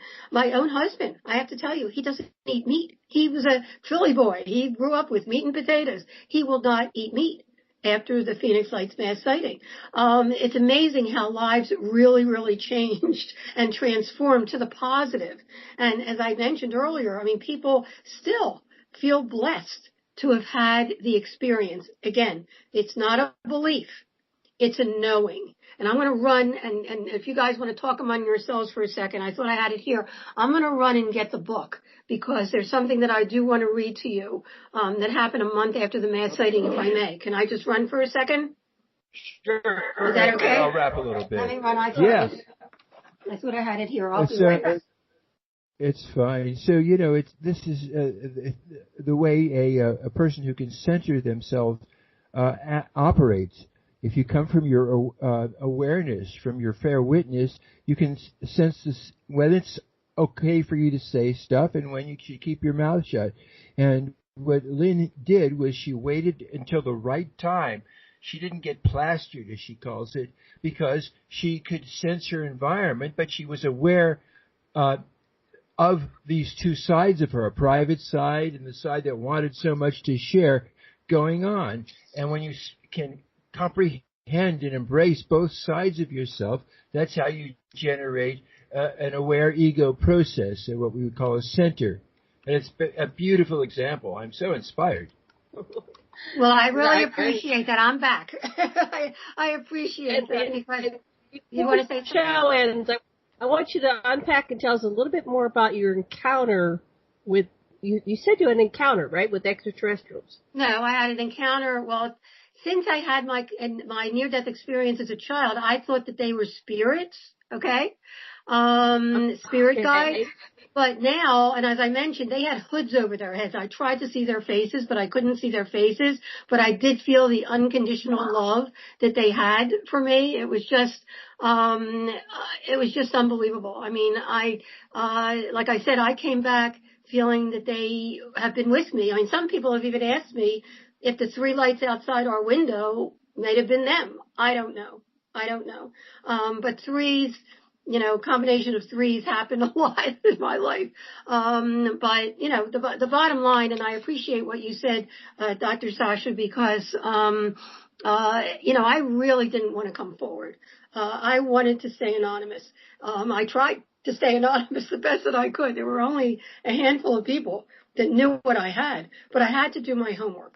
As a scientist, I had to know before I came forward that I had done my homework and had my 35 millimeter analyzed extensively by Brooks Institute of Photography, the head of the optical science department at University of Arizona, who's actually in the documentary. He became vice president of research there, really took an interest. He had been involved with the Star Wars project, with Reagan and really took me under his wing, basically, and as well as Navy optical physicist, Dr. Bruce Maccabee and others, that, I was assured that what I had was true unknowns. Okay, that was number one. Number two, I'm sorry? Primed for this job. You are primed for this job that you're doing. Now, wait a minute. Wait. But, no, I really didn't want to do this. Let me tell you. It was a lot of soul searching. But number two, it was so frustrating. You can only imagine having so much mis and disinformation out there. And when they came out with this flare thing, today there's still people on social media that, will say, oh, they were flares. And I know, when they say that, and, I want to give, due respect to people out there, but they obviously haven't read my book. And that's why I came forward, because I took that 750 pages. Because as the story unfolds, as I just shared with you, and there's so much more to the story, I just told you the tip of the iceberg, there were just so many fascinating things that happened that I thought, oh my goodness, how can I not share this as an educator? I mean, alone. And certainly as an experiencer, to let other people know, and as a physician, that they're not alone, that they're not crazy. And I really thought about just sticking that 750-page journal in a drawer and showing it to my grandchildren years after and saying, what do you think? But ultimately, after not only taking photographs prior to, during, and after the mass sighting, and there's other pictures on the photo page that are quite amazing, including, as I said, I collect sunsets. And in November and December of 2000, I didn't see it when I was taking the sunsets, but when I got 5 rolls back after the holidays, I was looking through the pictures and I thought, whoa, what is that? And in 2 separate pictures, one in November and one in December of 2000, sunset shots, there is a massive cigar-shaped, cylindrical-shaped object. We've had that analyzed too. Whether it was the side of one of the craft that was hovering there or actual mothership, these cigar-shaped things. And I have to say that we have had sightings over Superstition Mountain here of the same massive cigar-shaped, rod-shaped objects that have discs or orbs coming out of it, as well as a Navajo Nation, and I work with Navajo Rangers now, who are law enforcement that actually study these things, which is fabulous. And they actually had a sighting the day before ours that they're so open to it up there. They took their lawn chairs out there. They thought it would be big news because these orbs were going around in circles and then clockwise and then counterclockwise for over an hour. At any rate, do we have a break coming up? Should I stop? No? I'm not sure what you're come in. We're going to go all the way through the end of the show, so keep going. Oh, okay, great. I don't know what that noise is. Yeah, that noise is your thing popping in and out, actually. Every time something comes on chat, it pops up. Anyway, I apologize for that. I don't know how to turn the sound off for that one, but at any rate, to continue with what had happened, and you asked me about my experience, and I hope people do pick up the book and learn about the whole near-death experience, because it was really, really mind-boggling. I'll give you a little taste of it if we have a little bit of time here. I was in a dentist's office. Do you want me to get into it? Yes. Okay. Yes. I was in a dentist's office, and I was getting ether. This was 1956. Okay. I'm going to be 73 in February. And, they used ether at the time, which is very dangerous for, particularly children, anesthetic wise. And suddenly, and it's interesting, I've had other people tell me they had the same experience of going around in like a revolving, door. Around and around, and hearing strange musical tune. And it's amazing when other people will tell me they had the same experience, very similar. And suddenly it came to a barrier. The door would not go any further. And I knew that if it went any further, I was going to be dead. And my mom doted on me. I have to tell you, besides being in medicine, before I went to medical school, from the time I was 8 years old, I was in professional musical theater. I toured with Gordon McRae in Oklahoma and Betty Grable in Guys and Dolls, and I understudied Barbara Eden in Sound of Music. In fact, when I came back from my near-death experience with a beautiful coloratura 3-octave voice, I thought that was why I came back. But at any rate, also as a little aside here, which I think you guys will appreciate, did you happen to see the movie Raising Arizona? The Coen Brothers movie, 20th Century Fox. Well, I played the mother in that. Florence, Arizona. If anybody ever recognized me from that, I'd be mortified. But at any rate, it was interesting that when I finally did come forward, and I didn't finish that conversation, I apologize. Finally, in 2004, I squeezed down the best of what I had, and I'm sorry to jump around here, but I just wanted to finish that thought. The best of what I had discovered and documented into 230 pages finally came forward in 2004. And at that time, I had gone back to work at the Arizona Heart Institute as the chief clinical consultant of the Wellness and Imaging Center. And while I was in between patients, I was editing down the book as much as I could, and finally came forward, and nobody knew what I was doing behind closed doors. But I thought, look, I had so much credible, wonderful material. How can I not share this? And finally came forward, and immediately, not only did I have doctors and nurses that converged on me, sharing their stories from, when they were 6 years old and out on a beach, they saw a UFO and all this, and really thankful and grateful that I had documented what I had and actually read it, which I was amazed that people actually read it, and that it actually helped people. I have to tell you, for anybody out there that has had an experience, and even if you haven't had an experience, you don't have to have an experience, an up experience, to have the positive transformation. All you need to do is open your mind and your heart and learn about it. And when you read my book, I've had more people tell me this. They have that positive transformation because I go through the book. I decided, I wasn't just going to let the data out there. It would be too boring, that I put everything in there, including the near-death experience, which I'll get back to. But in the meantime, it's really helped people get to a good place, which is the best of all. I mean, if people can get to a good place and be able to deal with whatever situation they had. And I also offer people to contact me, either through the website, Phoenix Lights Network.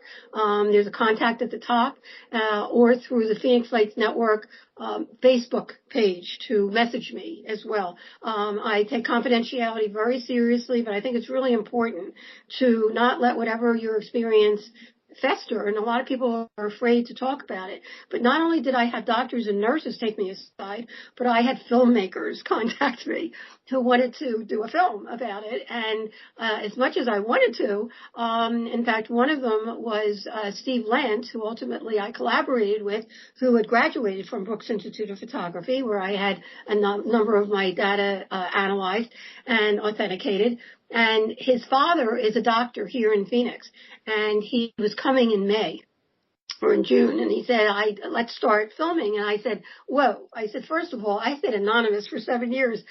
People were contacting me by email, and, it was confidence. I didn't know if they would want to come forward.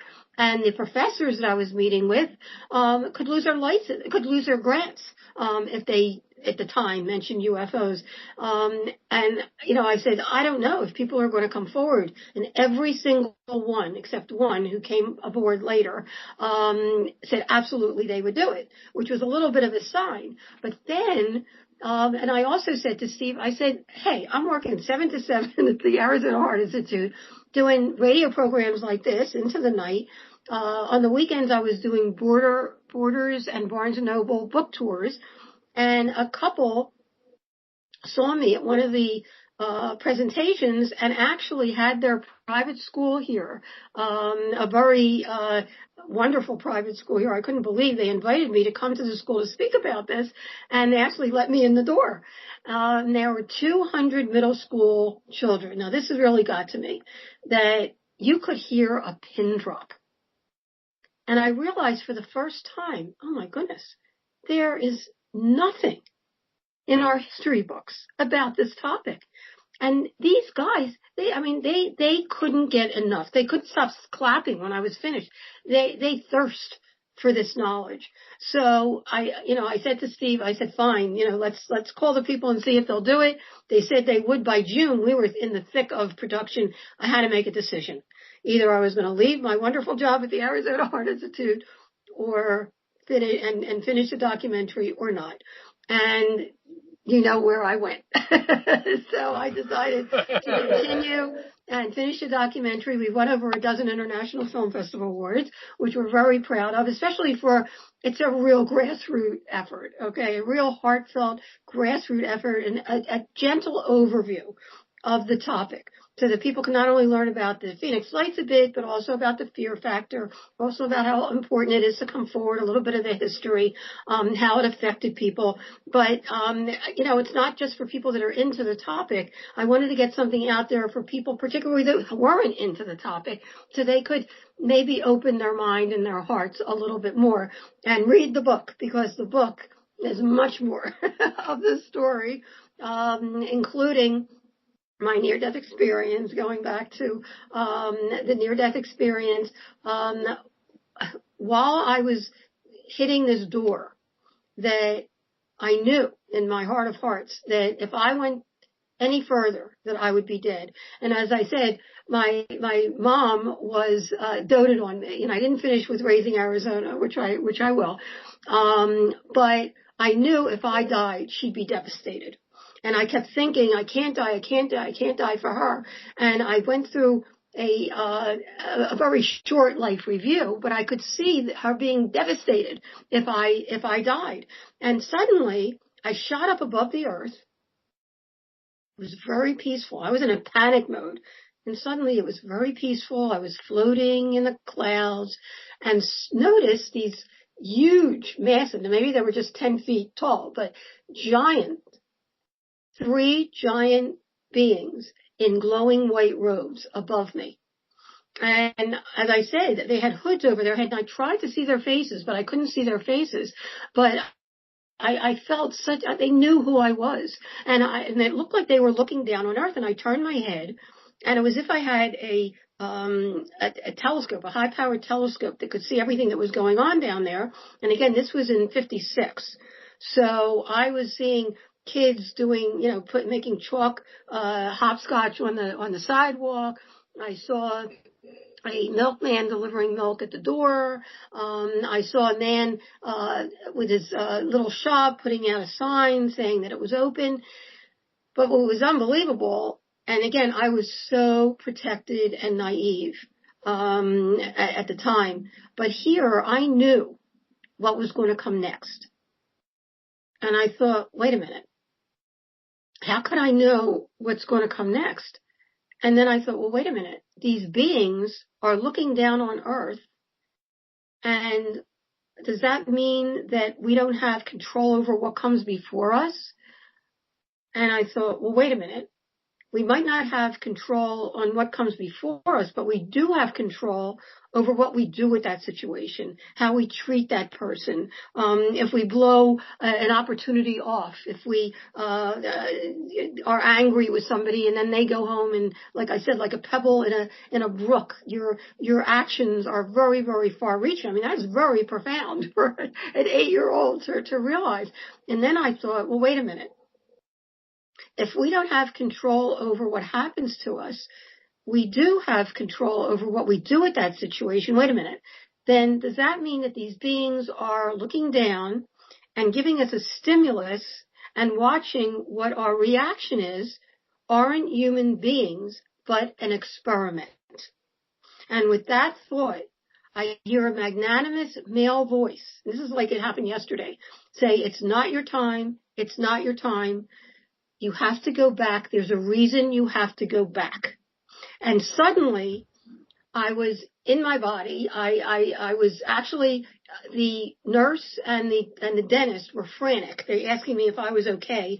They had put me in a position, prone position, so my legs were up so blood would go to my head. I didn't know what was going on. Obviously, I was an 8-year-old.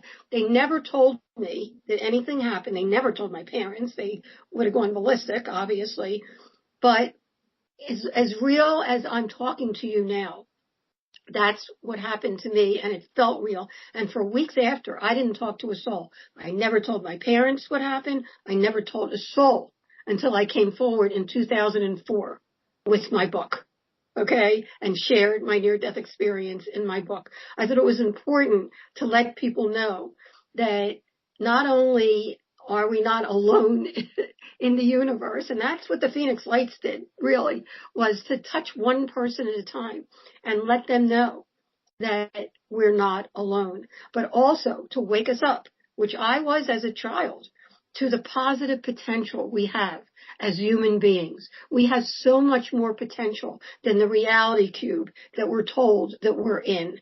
And that was really important to me to finally share in 2004 and set the record straight with the data and the true story of the Phoenix Lights, but also getting back to the you'll like this for Raising Arizona, and then I'm going to read you something.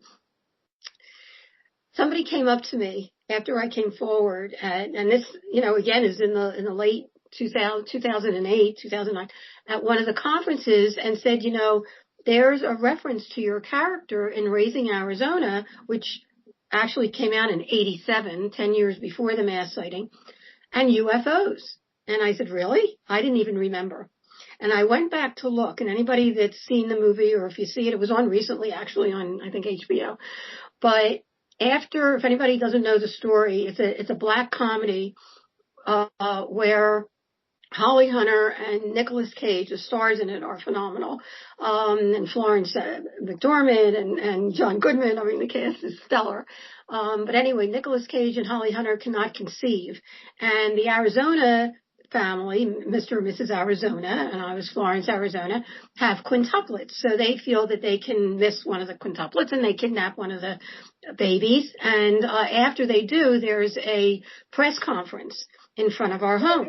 And one of the reporters sticks a microphone in my husband's face and says, there's a rumor that your son was abducted by UFOs. Is there any truth to that?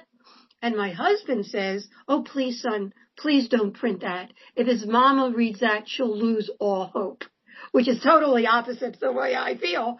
But there is not one other reference in the entire film about UFOs except that reference. That was number one. It gets better. The cinematographer, who, like Holly Hunter and Frances McDormand and John Goodman and William Forsythe, were just getting started. He went on to do Big and When Harry Met Sally and The Addams Family and Will Smith in the How the West Was Won. He also created and directed the Men in Black series, which premiered in 1997, the same year as the Phoenix Lights. Coincidence? I leave that to you. So I'm gonna fast forward again, unless you have a question about something. I know that Deborah has a question and Sasha's a question. So, Deborah, you first. So, Lynn, what do you think is, I don't know if you want me to call you by your formal name, or if it's okay to call you. Most people call me Dr. Lynn because Kitei is so difficult for people. Okay, Dr. Lynn. So, yes, thank you. What do you think? You kind of answered my question, but kind of not. You said the Phoenix Lights was an introduction to people, right? Exactly. That we're not alone. Mm-hmm. Why not just land and introduce yourself, right? Why all these sightings and this clandestine spying on us? What's the reason for this? Well, that's a very long story, I have to tell you. But, I mean, this has been going on for many decades. With many decades, with the cover-ups, and I don't really get into the cover-ups. The military has a job to do, and with terrorists and everything else, I don't go there. I'm at a grassroots level, and I'm doing my job to help people learn and grow. But since you asked the question, I think that, from all these years of, and the military and the government, I mean, come on. I mean, you go way back, to, even the 30s. I mean, it's been going on for centuries, but in the modern times, when you go back to, 47, when we had Roswell, when we had, the pilot, coined the phrase, flying saucer, and there were many sightings. There behind the scenes, there were studies being done, Project Sign, Project Grudge, even Snowbird, that were trying to decide what to do with the whole situation. And then in 52, there was actually a flyover over the Capitol, and people took pictures of it in July of 52. There are pictures of these phenomena buzzing the Capitol, and they had to do something. Now, interestingly, in 47, Truman at the time, because of what happened with Roswell, formed the NSA and the CIA, okay? And I'm sure they were doing their own things behind the scenes. But then in 52, when there were a lot of sightings, they really had to decide what to do.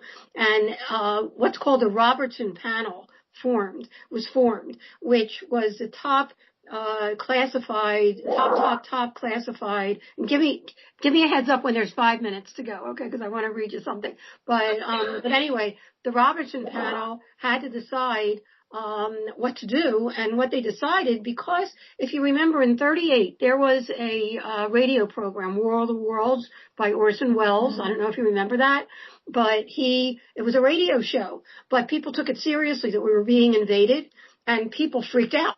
And and panicked. Some people committed suicide, and they knew that the public is really malleable and really subject to misinformation and disinformation. Yes.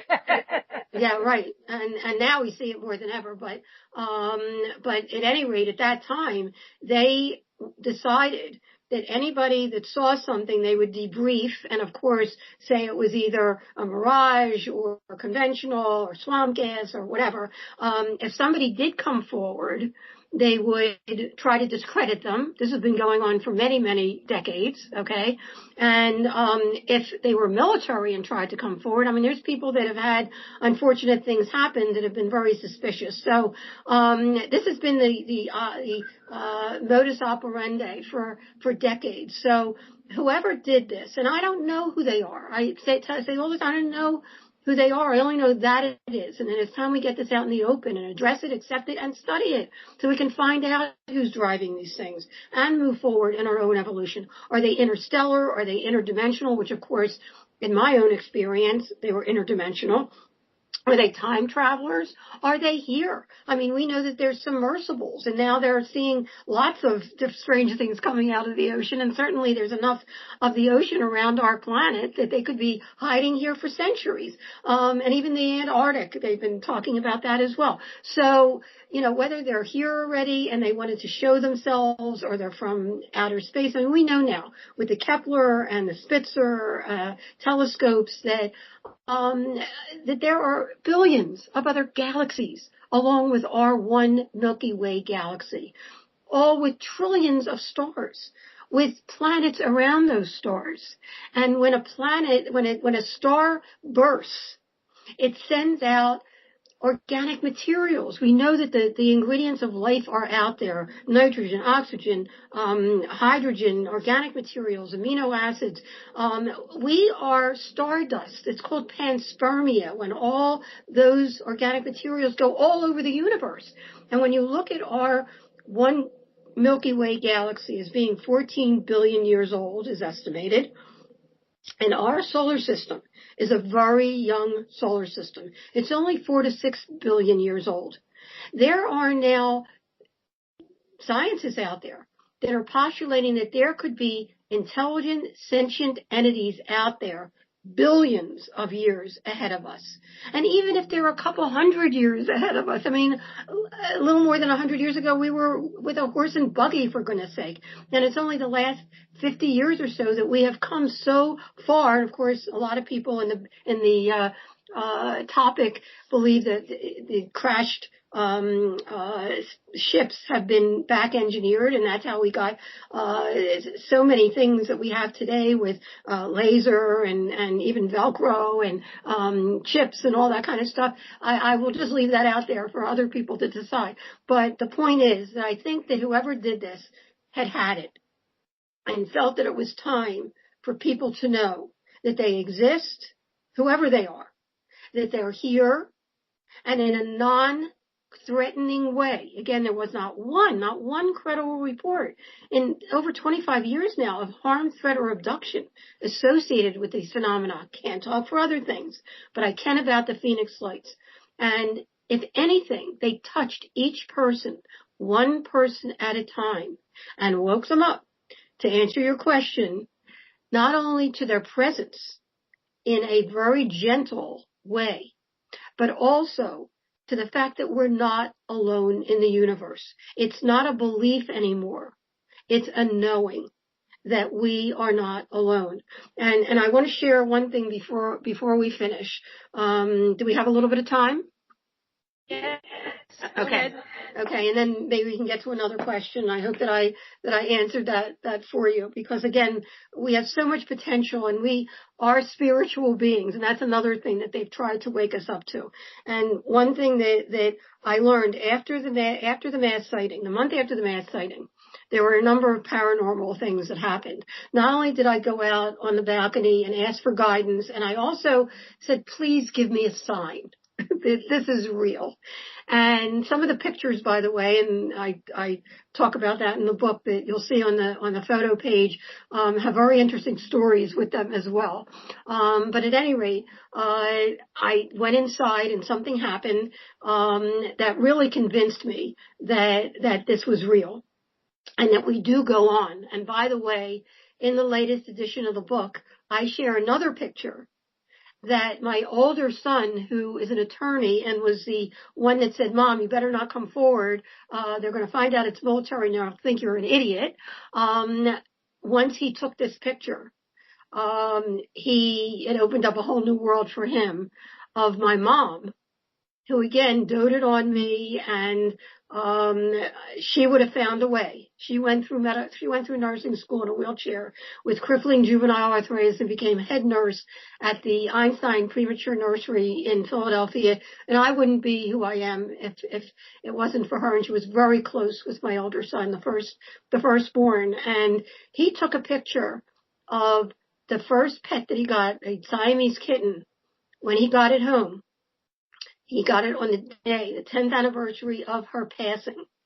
And when he took it home, he took a whole roll of film on this iZone Polaroid camera, and you have to pull out the strip before you can take another picture, so you can't double expose.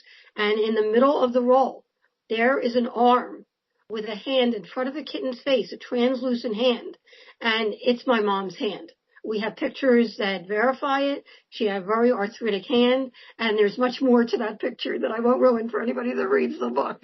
And that's been analyzed as well. But at any rate, not only did they give me a sign that this was real, but a week later, now this is a month after the mass sighting,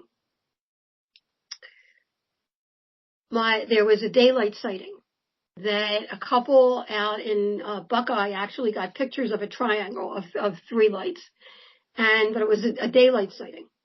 And hours later, while I was sleeping, my husband jerks and he wakes up and tells me that he had the same exact dream that I had a week before. And I mean, it was just unbelievable that he had the same exact dream that I had. And I won't ruin it for anybody who's going to read the book, but it was amazing. And again, proved to me that we do go on after we pass. And which I think is very comforting for anybody out there that does realize that, and that what we do here on earth does affect us after we pass. Okay. But at any rate, he took this picture. And after I'm sorry, getting back to this night, after he had this dream, the same dream that I did, thoughts that were so foreign to me that I was compelled to get out of bed and go write it down. And I walked downstairs in the dark, went to the study and picked up a pad and pencil and just started writing. Some people would call it automatic writing, with my eyes closed. I put it down. I went back to bed. The next morning, a couple of the investigators from Village Labs came over the house to kind of measure things. And we were going through the house and we came to the study and I said, whoa, I said, I had an experience last night and I wrote something down that I don't even remember what I wrote. May I read it to you? And they were the first, and I haven't changed a word of this. Can I read it to you now? Yeah. And this is what sent me on this journey. Okay. And I'm honored to share this gift with you and your audience. I don't know about other living creatures in this vast universe, but questions keep permeating my mind about the ones who are trying to get our attention now. What if these beings are as advanced spiritually as they are technologically? And what if they want to share this beautiful and wondrous future with us? And what if they have already met our spirit world and know firsthand that the essence of who we are is pure? They may only be trying to help us recognize the positive spirit deep within and teach us to know ourselves for who we really are before we destroy our world. Each and every one of us is a powerful being with the strength and wisdom to deeply appreciate our earth and every living creature on it. It is time we view ourselves in a new light. This can begin by searching within ourselves to find goodness and love so that the consciousness of humankind can elevate spiritually above petty differences, envy, greed, lies, hatred, abuse, violence, and fear. That is our destiny. But only if each one of us chooses to look within our own soul for the answers. They are there. It isn't too late. Humankind can begin this very moment to learn and grow so that our future will benefit from our newfound knowledge, not be pulled down by our self-serving primal ignorance. It is so very important to look within yourself and to believe in yourself. Judge yourself each and every day. There will come a time when you will indeed judge every moment of your own life, the good things, the bad, the kindness, and the wrath that you and you alone have brought to other human beings, to other living things, to our earth. You will feel what it felt like to be on the receiving end. Near-death experience and time again, that when we die, we go through a life review. God does not judge us. We judge ourselves. So maybe we should judge ourselves now. Think clearly about how we treat others, the energy and dedication we put into our relationships, especially our family, as well as our relationship to other living things we touch in this short but precious existence. So when our time does come, we won't have to endure pain and sadness, but rather we will be drenched in the ecstasy of our own love, in the magnificent light of love. And if each of us truly looks deep within, the positive energies emanating from the goodness each one of us possesses will be shared around the world. Then our beautiful journey to a new reality will have begun. Wow.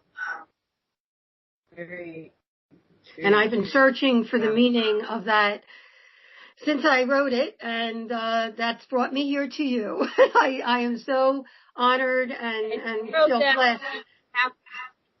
You were like in an altered state, and that's a pretty long thing that you wrote. Oh, it's way better than Higamus Hogamus, is all that William James got. Well, question, we have just 2 minutes. Sure. Do you have something you want to say, Sash? Oh, just, that your mother is so present with you. I feel her presence.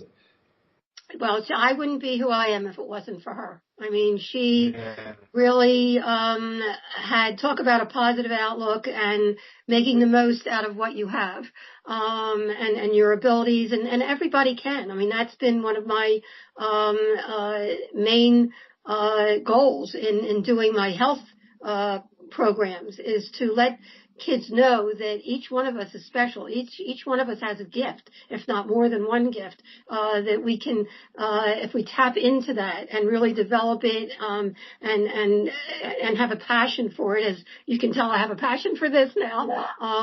We can really make, and that's what we did with our boys. They're both productive adults.